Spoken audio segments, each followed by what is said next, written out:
Yeah, so this is 67 to 47 CE. Yeah, C. Yeah, 70 AD. Yeah, when I get confused sometimes with the CE. So yep. But these Mishnatic guys, yeah, that's Amalek. They did stuff to that shit. We don't deal with that. All right, the others don't deal with that. I ain't dealing with it. Okay, all right. But pretty much they went by witnesses. Witnesses select the appearance of the moon from a collection of drawings depicting the crescents in a variant of orientations, only a few of which could be valid in any given month. These observations were compared against calculations.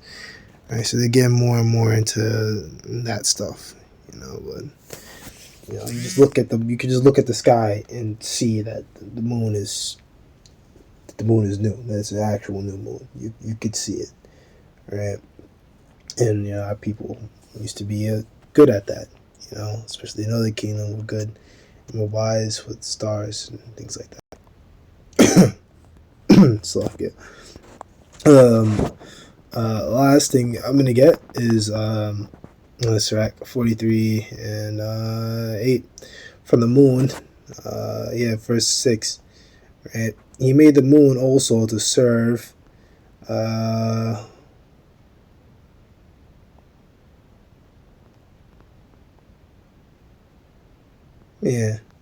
get to the point. Verse 6. He made the moon to serve in a season, decoration for time and a sign of the world, right? And as you can see earlier, talked about the sun. But you say that the sun is used as a reference point for time for the moons? No. Right? No. From the moon is a sign of feast, a light that decreaseth in her perfection. Do you see that for the sun? Right? So why are we going off of these different Gregorian calendars that are based off of sun worship off of Egypt? Based off of these different solar calendar years. Why? This goes to show the rest of these camps ain't got it. The rest of these camps ain't got it. And if you're in these other camps, man, it would be wise of you to leave. And the Spirit's working with you, and watch GMS videos, man. Right? Stop dealing with those guys. You should distance yourself from those people. All right? Anyone's teaching otherwise. Okay?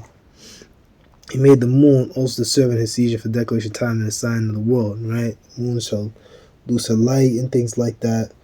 These missiles come in and block the moon, right? And these different moon and lunar events, they're signs that we're going towards the end, right?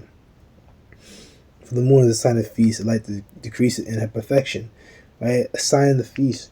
This right here proves that we use the moon, the new moon, as the delineation for our month, right? And once you get the months, then this high holy day we got to keep at this time, this amount of days in the month.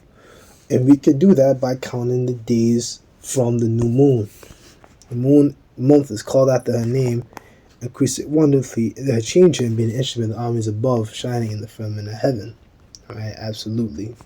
Alright, so I just looked up how long between new moons. The time between successive new moons, also known as a synodic month, is approximately 29.5 days.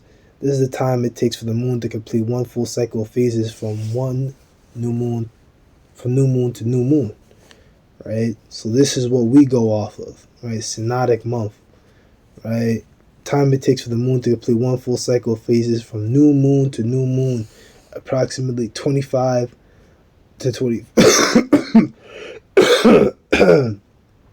25, 29.5, 29.5.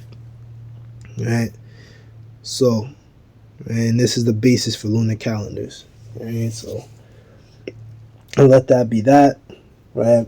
Lord edified. I say shalom.